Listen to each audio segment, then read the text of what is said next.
그러면 전반적으로 집 사기가 어려워지는 거는 맞겠네요. 네. 내년이 된다고 해서 뭐 딱히 더 좋아지는 건 아니고 그러면은 오히려 이걸 교집합을 해보면 이렇게 해석이 되는 건가요? 내년 한 1, 2, 3월에 빨리 사야 된다. 안 그러면 4, 5, 6월 되면 또 대출 규제나 뭐 또 나올 수 있다. 그래서 지금 사실 네. 계약 되게 많이 하고 있는 거 아. 아세요? 조용히 있는 매물은 이제 소진되고 나면 그 다음 올라서 나오는 걸 알고 있기 때문에 다 잔금은 2, 3월로 밀어놓고 네. 지금 계약 건들 많이 들어오고 있어요.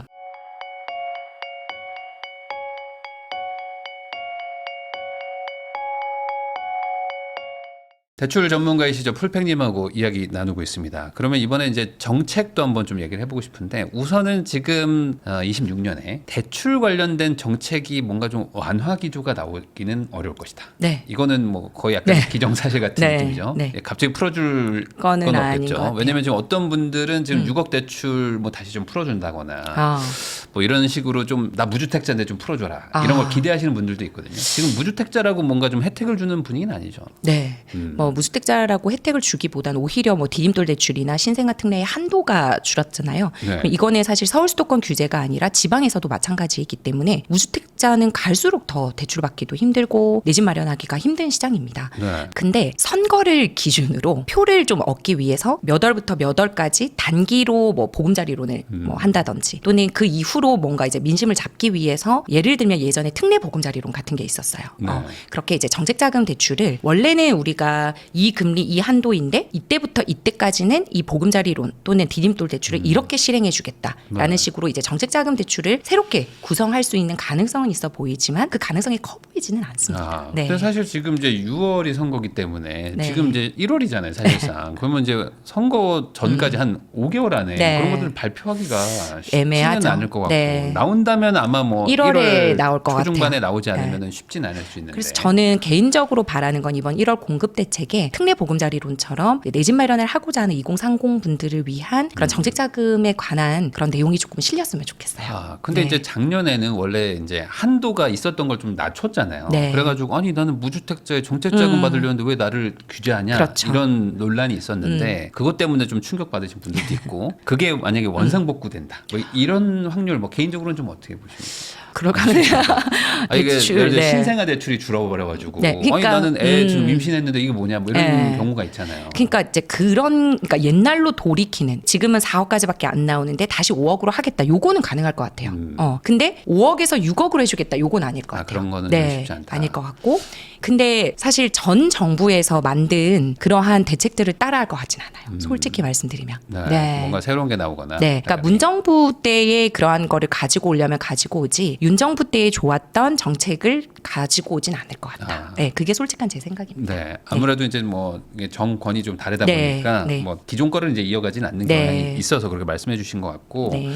우선은 뭐 대출하고 상관이 없을 수도 있지만 이제 토어제가 어쨌든 지금 이슈입니다. 네. 그리고 이제 토어제만 풀려도 사실 뭐 전세 끼고 신용대출 끼고 그쵸. 사겠다 하시는 분들도 있단 말이에요. 맞아요. 그리고 그거를 정부가 모르지 않고 뭐 개인적으로 토어제가 풀릴 거로 보시는지 풀린다면 뭐 얼마나 풀릴 거로 보시는지. 쉽지는 않을 것 같아요. 만약에 풀린다 그러면 다 풀릴 것 같지 않고 뭐 노도강 금강구 정도 풀리고 경기도 네. 일부 지역 정도 풀리지 않을까 그렇게 보고 있습니다. 그러면 그런 곳들은 대다수가 이제 뭐 5에서 뭐 8억대 뭐 그 정도잖아요. 네. 뭐 신축이 아닌 이상. 네. 그러면 그런 곳들은 토지만 풀릴까 아니면 투기가지구 때문에 사실 이것도 대출이 문제인데. 그렇죠, 그렇죠. 투기가지구까지도 풀어줄 수 있을까? 왜냐면 이거 안 풀면 또 문제거든요. 그쵸. 네. 일단은 하나씩 할 것 같은 생각이 하나씩? 들어요. 네, 일단 갭 끼고는 사게 해줄게. 네. 이렇게 하고 시장 반응 좀 봤다가 괜찮네. 그러면 이제 뭐 좀 투기 해주지 가지고도 않을까? 좀 조정으로 가든 이렇게. 그러면 지금 전세 끼고 집을 사도 네. 문제가 뭐냐면 보증금 반환 대출 아, 1억밖에 네. 안 되잖아요. 네. 이거 안 풀렸죠. 이거 이제 근데 점점 풀릴 것 같아요. 아, 그래요? 네. 이게 생활안정 자금 대출의 일종이 전세 반환 대출이기 때문에 지금 이제 아직 연말이기도 하고 총량이 없어서 사실 1억 원으로 하기도 하고 몇몇 금융권만 사실 1억 이상 그것도 이제 6.27 대책 전에 전세 계약이 맺어져 있다면 1억 이상도 가능한 이제 금융사들이 있었는데 지금은 막혀 있거든요. 근데 이러한 금융사들이 연초되면 또 풀립니다. 또 이제 정부에서도 말한 게 뭐였냐면 생활하는 자금 대출은 1억 원까지가 맞으나 세입자 보호를 위해서 전세 퇴거 대출에 관한 거는 당시 비규제 지역이었다면 LTV 70까지 물론 이제 DSR 범위 내에서 1억 원 이상도 해주겠다라고 한 게 있고 제 은행들도 규정을 만들고 있거든요. 물론 이제 보증금 범위 내긴 하겠지만 1억 원에 갇히지 않고 늘어날 것 같습니다. 거의 대부분이 그런 규정을 만들고 있어요. 근데 지금 말씀하신 거는 627 대책 전에 전세 계약했거나 뭐 네, 거래한 건을 맞아요. 말씀하시는 거고 네. 628 이후에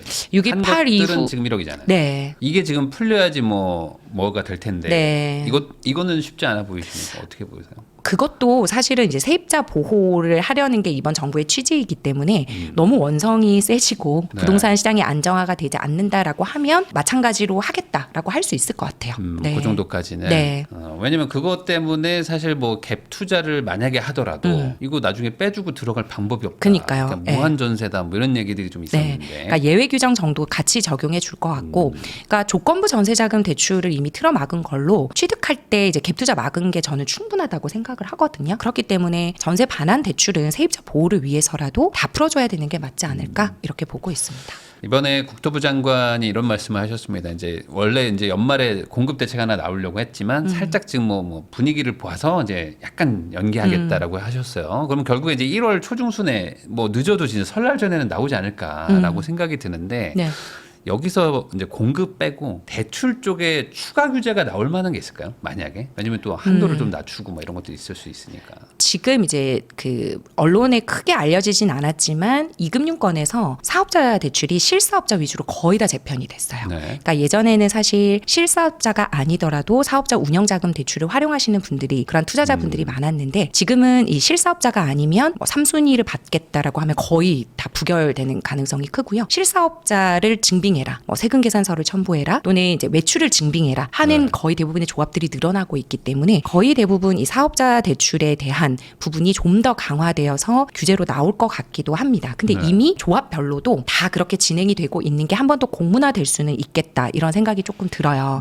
그러면 그 네. 사업자 대출 말고도 지금 6억, 4억, 2억으로 막아놓은 거 있잖아요. 네. 이게 또 줄지 않냐라는 걸 지금 제일 걱정들 하고 계세요. 제 생각에는 네. 뭐 만약에 531 뭐 이렇게 그럴까요? 저는 아예 15억 이상 주담대 금지가 또 그런 식으로 네. 다시 안 되길 바라는 마음으로 네. 만약에 예를 들어서 거래량을 한번 볼 것 같은데 사실 지금 약간 조용해 보이지만 토어제 들어오는 그 신청 건수나 약정 건수 자체가 적지 않잖아요. 네. 서울도 마찬가지고 경기도도 마찬가지고 그렇기 때문에 뭐 15억에서 25억 그 구간대가 좀 생각보다 많았다라고 하면 아예 대출을 끊어버릴 수도 있지 않을까. 네. 근데 사실 지금 뭐 2억 정도 대출을 해주는 뭐 20억 초과 구간에서는 물론 2억도 뭐 당연히 큰 돈이긴 하지만 네. 이게 집값 대비는 큰 돈이 아니라 아니죠. 집값 네. 대비는 이제 10%도 안 되는 뭐 네. 금액대들도 많다 보니까 그러면은 이런 상황에서 그게 효과가 있겠느냐라는 생각도 있을 것 같기도 하거든요. 25억 이상은 사실 효과가 많이 없을 것 같고요. 15억에서 25억은 그래도 4억 대출이 크거든요. 네. 사실 그 구간에 있는 분들은 본인의 자본금을 모은 것도 있지만 자산이 자산을 사는 네. 거거든요. 그러니까 집 한 돈, 그러니까 매도 차익이 한 10억 정도 되시는 분들이 이제 대출 4억 받고 본인 거 이제 하셔서 이제 15억에서 20억짜리 사시는 분들도 많은데 네. 만약에 그렇게 4억이 안 나와 버리면 갈아탈 의미가 없어지는 거죠. 네. 그러면 아예 저기 25억 초과가 아니라 15억 네. 이상부터 아예 네, 대출을 저는 막을 수도 있다. 네, 그래서 야. 15억에서 25억 구간이 가장 큰 피해를 볼 것 같아요. 만약에 그렇게 되면. 근데 요즘에 서울 아파트 평균 매매 가격이 15억이거든요. 그러면은 다 키를 맞춘 거죠. 서울의 절반은 대출이 안 나올 수도 있다라고 하면 이거 좀 너무 커지지 않나요? 15억까지는 6억을 해줄 것 같고 이제 15억 초과해서 네. 초과해서 이제 25억까지는 조금 제한을 걸 수 있지 않을까. 네. 그런 쪽으로도 할 수도 있다. 네. 근데 왜냐면은 이게 좀 저도 수긍이 되는 게 네. 어쨌든 내년에 총액 한도 증가를 2%로 만약에 막거나 뭐 조금 뭐 2점 몇으로 막는다고 쳐도 네. 내년에 예상 경제 성장률이 한 2.1 뭐 2.0 되니까 그러니까 그 정도 맞출 올해처럼 거니까. 한다면 그 정도 한다는 네. 거잖아요. 그러면 어디서 막냐 이거예요. 그러니까. 그럼 결국에 이제 고가 주택들 맞아요. 막지 않으면 네. 답이 없을 것 같기도 그리고 하고. 저는 이거를 왜 이런 힌트를 얻었냐면 이번 이제 97 대책도 그렇고 1015 대책에서 위험 가중치 상향을 했어요. 네. 즉 이제 고가 주택일수록 많은 주택담보대출을 형성해서 나가지 않겠다라고 이미 발표한 게 있고 맞아요. 이게 26년 1월부터 바로 실행이 되기 때문에 고가일수록 즉 내가 25억 이상의 대출을 해주는 것 그다음에 15억 이상의 대출을 해주는 것이 은행 입장에서도 부담이란 말이에요. 그래서 627 대책 전에 뭐 30억 대출도 나간 그런 은행에서 30억짜리 하나 하고 이제 그냥 총량을 맞췄다면 지금 그냥 5억짜리 6개 하는 분위기예요. 그래서 지금 627 대책 이전에 입주자 모집 공고가 난 모 지금 강남에 있는 입주장에 있는 아파트 같은 경우에는 DSR APR도 맞추고 그다음에 소득도 엄청 좋으신 분이 DTI를 못 맞춰서 지금 잔금을 그래요? 못 치르는 분도 있어요. 네. DTI를 못 맞춰요? 네. 오. 왜냐하면 이제 소득을 이제 사업하시는 분들 같은 경우에는 수입 금액은 많은데 네. 경비 처리를 통해서 소득 금액이 많이 없다 보니까 소득 금액 중심으로 이제 DTI가 더 형성이 되는데 그거를 이제 다 동시 충족해야 되거든요. 그걸 못 맞추다 보니까 또 엔드 더 줄 수도 있는데 그 은행에서 좀 이렇게 고가 대출 나가는 거에 대해서 사실 부담이 있다라고 하면서 원래 나갈 수 있는 금액에서 또 줄이는 그런 모습들도 보이기 때문에 점점 은행에서 고가 주택에 대한 주담대가 나가는 걸 부담스러워하는구나 이런 걸 많이 느끼고 있어요 현장에서. 근데 사실 뭐 이제 담보의 가치로만 보면 고가 주택들이 훨씬 더 안전한데 은행들도 네. 좀 요즘 골치 네. 아프겠습니다. 그러니까 그런 거죠. 이제 고신용자, 고소득자가 고금리 쓰는 그런 네. 말도 안 되는 그런 이제 금융 체계랑 네. 비슷하지 않을까. 그러니까요. 네. 이게 뭐 50억짜리 아파트에 뭐 3억 대출 나가는 거는 뭐 저금리로도 나가도 되잖아요. 이거 뭐 날릴 돈이 그러니까요. 아니니까. LTV에 비해서 굉장히 적은 근데 금액이고. 이제 그런 것들이 조금 좀 네. 부담스러워하고 있다 지금. 네. 그러면 결국에 내년에도 정부의 어떤 그 은행 규제나 아니면 은행 감독 이런 것들은 좀 더 지금보다 강화된다고 봐야 되겠죠. 네, 저는 강화가 될 것 같고 부동산 네. 감독원도 이제 들어오게 되잖아요. 그 부동산 감독원이 어떻게 활동하는지도 조금 초미의 관심이 될 것 같습니다. 그러면 이런 상황에서는 어찌 보면 이제 대출, 이제 금융권을 이용한 어떤 집을 사는 거는 더 어려워지는 건데 그럼에도 불구하고 집값이 올라가냐 이거에 대해서 이제 반문하시는 분들이 많거든요. 네. 대출 줄이는데 뭐 어떻게 집을 사냐. 네. 그럼 실제로 이걸 어떻게 이해를 해야 되는지. 집은 집으로 사는 거니까요. 네. 그러니까 본인의 자본금을 모으는 것 플러스 소득으로 대출을 일으키기는 하지만 집을 가진 사람이 자산이 늘어났기 때문에 그 돈을 팔아서 그 돈으로 또 움직이는 거잖아요. 그러니까 일단은 내 자산이 있어야 되는 게 그 집이 일을 하는 거죠. 네. 그래서 내가 예전에 좋은 입지에 아파트 5억 원짜리를 분양을 받았는데 거의 대부분 10억이 됐다라고 하면 이 5억은 갑자기 이제 생긴 돈인 거잖아요. 네. 그러면 내가 5억에서 70%한 3억 5천 대출을 받았을 때는 70%의 대출을 받았는데 10억이 됐는데 3억 5천이면 그 LTV 비율이 33%즉 대출도 이 인플레에 녹은 거예요. 네. 그렇기 때문에 내가 이제 10억 이하는 비과세를 받은 거기 때문에 내가 5억짜리 집을 샀으나 나중에 다 털고 나더라도 또 5억이 남을 수 있는 그러한 거기 때문에 그 5억에 내가 그동안 모아둔 돈 그리고 내 몸값을 올려서 DSR을 높인 그 금액으로 해서 그 다음 또 갈 수 있는 구간들. 근데 그게 막 25억 이상은 사실은 현금이나 증여나 차용을 많이 받을 수 있는 또 다른 세계인 거고 이쪽 구간은 어차피 집이 집을 사는 구조이기 때문에 저는 가능하다고 봅니다. 그러니까 이게 무주택자가 집을 어떻게 사냐라고 말하기에는 서울은 이미 좀 갈아타기도 네. 너무 많다. 경기도에 있던 집을 팔아서 오는 경우도 거죠. 많고. 네, 네. 그래서 반대로 대출 규제가 또 약간 한계도 있다라고 볼 수 그렇죠. 있겠네요. 네. 그러니까 동시거래 진행권도 요즘에 많아요. 여기 매도해야 여기를 잡으니까 네. 부동산 사장님이 그 두 매물을 같이 가지고 거래하시는 분들도 있어요. 그런 경우도 있죠. 네. 네. 또 왜냐면 지금 매물이 많이 없으니까 부동산 사장님도 되게 힘들단 말이에요. 그래서 이분은 무조건 성사를 시키고 싶은데 그러려면 기존에 있는 집을 빨리 팔아야 돼. 그래야 내가 이 매물을 소개해 줄 수 있어. 그럼 이 두 개를 같이 힘을 써주시는 거죠. 네. 그러니까 내가 그 집 팔아줄 테니까 이거 사세요. 네. 뭐 이렇게 하는 거잖아요. 그래서 이제 복비 하나만 내고 약간 이런 식으로. 그만큼 지금 네. 참 옮기기는 쉽지 않다. 네. 그럼에도 불구하고 이 매수 수요를 줄이지 못한다라는 거는 결국에는 내년에 집값이 더 올라갈 것이다. 이런 전망이 많다는 거죠. 네, 그러니까 공급 대책이 좀 잘 나왔으면 좋겠습니다. 네, 공급 대책이 좀 잘 나와서 내가 기다려도 나에게도 기회가 오겠다라는 그러한 시그널만 줘도 사람들이 이런 포모 현상으로 인해서 대출을 막 받아서 집을 사려는 걸 조금 낮출 것 같고 그 다음에 뭐 예를 들어 우리가 집값이 잡힌 걸 보면 뭐 IMF 때라든지 또 예전에 2008년 리만 브라더스라든지 박근혜 정부 때 잠깐 그리고 네. 사실 22년, 23년도 미국발 금리 인상으로 잡힌 거지 수요 그렇죠. 억제책으로 무슨 정책으로 잡힌 적은 솔직히 없잖아요. 그거는 이제 시장에 맡겨야 되는 건데 그거를 조금 인정을 하시고 공급을 어떻게 하면 착공 물량이 아니라 정말로 뭐 예를 들어 다주택자는 이렇게 하겠다 또는 임대사업자 부활하겠다 또는 뭐 세금 유예해주겠다 뭐 이런 식 취득세도 오히려 완화하겠다 이렇게 좀 부동산 시장이 잘 돌아갈 수 있게끔 오히려 하면 더 좋지 않을까. 한 번 정책으로 잡힌 적이 있거든요. 노태우 정권 언제요? 때 1기 신도시 200만 원 지을 때. 그때는 공급이 받침이 됐잖아요. 진짜 내가 짓는다 해서 아무도 네. 안 믿었는데 지어버렸어. 그래가지고 이제 30만 호가 수도권에 공급되면서 그때 이제 확 한번 거의 10년간 이제 잡혔는데 네. 사실 공급 대책 말고는 이게 마땅치가 않잖아요. 근데 지금 공급 대책이 그렇게 막 그러니까 200만 호가 네. 근데 들어오면 이제 좋겠네요. 97 대책에서도 공급 대책이 한번 나왔는데 네. 여기서 이제 사실 뭐 소위 말하는 이건 너무 약하다라고 네. 해서 지금 추가로 준비는 하고 있다고는 하지만 네. 사실 이게 쉬운 얘기는 네. 또 아닌 것 같고 네. 그냥 개인적인 여쭤보는 건데 재개발 재건축을 좀 획기적으로 완화한다 이런 식으로 갈 확률도 있다고 보세요?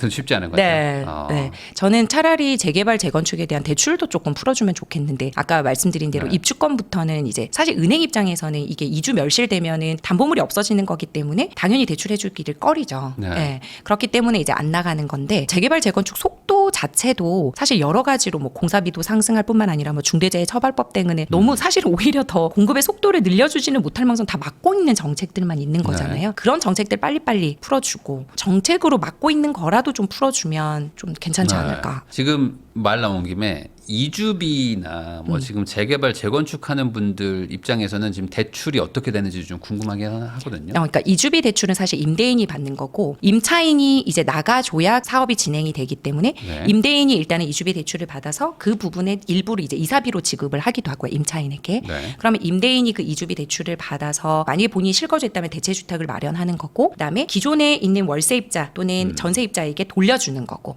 네. 근데 문제는 규제 지역에서 이주비 대출을 받으면 거의 대부분 추가 매수 금지 약정이 걸리기 때문에 대체주택 매수는 거의 불가능합니다. 네. 그래서 요즘에는 추가 이주비를 좀 많이 알아보고 있어요. 무슨 네. 소리냐면 시행사 협약은행에서 하는 대부분의 대출은 지금의 가계대출에서 많이 막혀 있기 때문에 추가 매수 금지 약정으로 내가 대체주택을 구입을 못한다면 그 시공사에서 신용으로 나가는 특별한 이주비 대출이 있거든요. 네. 이러한 약간 신용조의 이런 추가 이주비 대출에는 추가 매수 금지 약정이 없는 경우도 많아요. 그러니까 건설사가 내가 책임지고 돈 맞아요. 예. 해주겠다. 보증 그러면 서준다. 금리는 조금 1, 2% 높을지라도 네. 내가 그걸 가지고 대체주택을 또 구매하든 등 이렇게 이제 활용을 할 수가 있기 때문에 오히려 그쪽으로 좀 알아보는 분들도 많은데 이건 조합마다 시행사 협약은행마다 네. 다릅니다. 아무래도 뭐 강남권이나 막 좋은 동네들 맞아요. 그런 곳들만 그런 게 좀 돼서 네. 전반적으로는 지금 대출 규제가 이제 재개발 재건축도 좀 이렇게 늦추는 그런 지금 형국인 거는 네. 사실이고 이 부분이 그래서 이제 이슈가 되고 있으니까 여기가 좀 풀릴 수도 있을까요? 뭐 이주비에 한해서 좀 예외 조항을 준다든지 쉽지는 제 않을 거죠. 개인적인 생각으로는 네, 쉽지는 않을 것 같습니다. 왜냐면 네. 지금 2%든 뭐든 어쨌든 더 막아야 되는데 네. 여기서 풀어버리면 풀어버리면 네. 다른 데서 너무 많이 줄여야 되니까 네, 네. 정책 자금이 더 줄 수도 있을까요? 정책 자금 네, 저는 가능성도 있다고 더 보고 줄인다 왜냐하면은 이 정책자금 대출도 지금 대출 총량이 다 포함되는 대출이거든요. 네. 사실은 줄이고 싶지 않으나 어쩔 수 없이 만약에 예를 들어 작년에도 그리고 그 작년에도 은행 대출이 막히다 보니까 사람들이 디딤돌 대출로 관심이 쏠렸는데 그러다 보니까 디딤돌 대출에 반공제를 하고 신축 아파트 잔금 대출을 못 쓰게 하는 등 규제가 들어왔단 말이에요. 그리고 나중에는 급기야 디딤돌 대출과 신생아 특례의 총량을 줄여버렸어요. 즉 풍선 효과를 타서 총량에 영향을 미치는 대출들은 다 언제든지 규제권에 들어올 수 있다. 한도가 더 조금 줄어들 수도 있지 더 않을까. 줄 수도 있다. 네. 그러니까 이게 사실 어찌 보면 이제 결혼해가지고 신혼부부가 2, 3년 모아서 이제 정책 자금을 기대가지고 그걸로 집을 사는 경우들이 많았는데 이쪽이 주니까 네.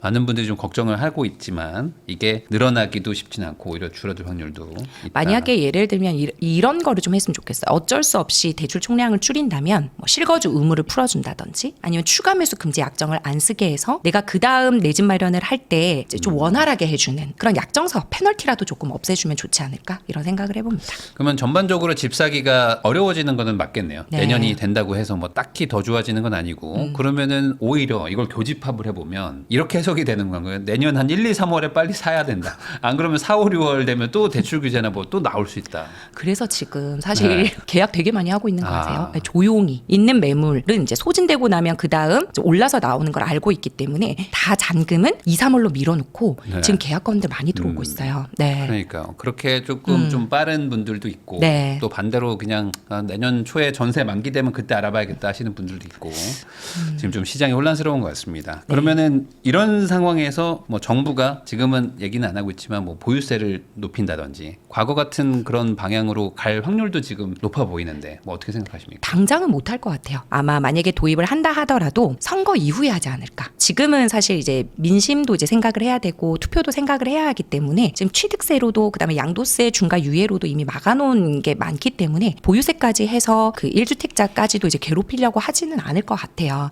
그래서 한다고 하더라도 하반기 정도가 되지 않을까. 뭐 이렇게 그냥 저는 개인적으로 바라보고 있습니다. 그러면 결국엔 내년은 뭐 대출을 좀 줄인다든지 해서 최대한 유동성이 이제 부동산으로 못 가게 하는 걸로 어떻게든지 상반기 정도는 갈 것 같다. 네. 그리고 이제 하반기에는 뭐 아직은 예측하기는 좀 네, 미칠 근데 수가 뭐 많다. 예를 들어 끝까지 세금으로는 안 하려고 했으나 지금 봐라 시장을 어쩔 수 수 없다라고 하면서 그때 자연스럽게 그럴 또 수도 들어올 수는 있을 것 있는 같아요. 거니까 네. 이거는 이제 아직 알 수 없을 것 같고요. 네. 어쨌든 이제 연초에 또 아마 뭐 대책이 나올 거기 때문에 그 대책 내용을 또 보면 이제 방향성이 또 보일 것 같습니다.